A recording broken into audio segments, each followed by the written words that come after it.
കൊല്ലത്ത് വീണ്ടും തീ തുപ്പുന്ന വാഹനങ്ങൾ. ചവറ MSN കോളേജിൽ നടന്ന ഓട്ടോ ഷോയിലാണ് വാഹനങ്ങളിലെ അഭ്യാസ പ്രകടനം. നിയമവിരുദ്ധമായി രൂപമാറ്റം വരുത്തിയ വാഹനങ്ങളുടെ ദൃശ്യങ്ങളാണ് പുറത്തു വന്നത്.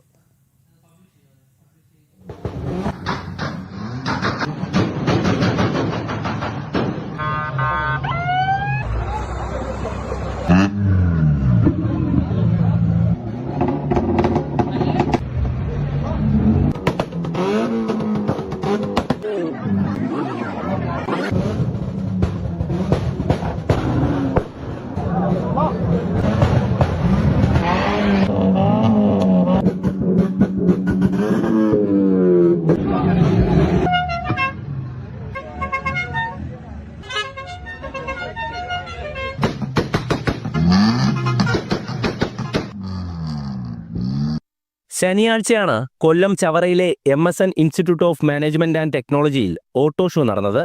രൂപമാറ്റം വരുത്തിയ നിരവധി വാഹനങ്ങൾ ഇവിടേക്കെത്തി. സൈലൻസറിൽ നിന്ന് അപകടകരമായ രീതിയിൽ തീ തുപ്പുന്ന കാറുകളും ഇതിലുണ്ടായിരുന്നു.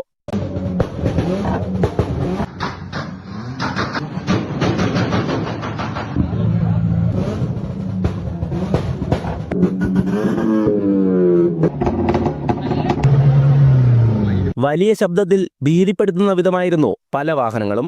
നിരവധി കുട്ടികൾ ഇതിന് സമീപത്തായി ഉണ്ടായിരുന്നു. വിവിധ ക്യാമ്പസുകളിൽ ഓട്ടോ ഷോ നടത്തുന്ന സംഘമാണ് ചവറയിലുമെത്തിയത്. നിയമവിരുദ്ധമായ വാഹനങ്ങൾ പിടിച്ചെടുക്കുമെന്ന് MVD ഉദ്യോഗസ്ഥർ അറിയിച്ചിട്ടുണ്ട്. പരിപാടിയുടെ പൂർണ്ണ ഉത്തരവാദിത്തം കുട്ടികൾക്കെന്നാണ് മാനേജ്മെന്റിന്റെ വിശദീകരണം. കഴിഞ്ഞ കുറച്ച് ദിവസങ്ങൾക്ക് മുൻപാണ് കുണ്ടറയിൽ വെച്ച് തീ തുപ്പുന്ന കാറിന്റെ ദൃശ്യങ്ങൾ പുറത്തായത്. ഇതിനു പിന്നാലെ MVD കാറിനെയും ഉടമയെയും കസ്റ്റഡിയിലെടുത്തിരുന്നു. കർശനമായ നടപടി ഉണ്ടാകുമെന്ന് പറഞ്ഞതിനു പിന്നാലെയാണ് ചവറയിലും ഇത് ആവർത്തിക്കുന്നത്. ജനം, കൊല്ലം.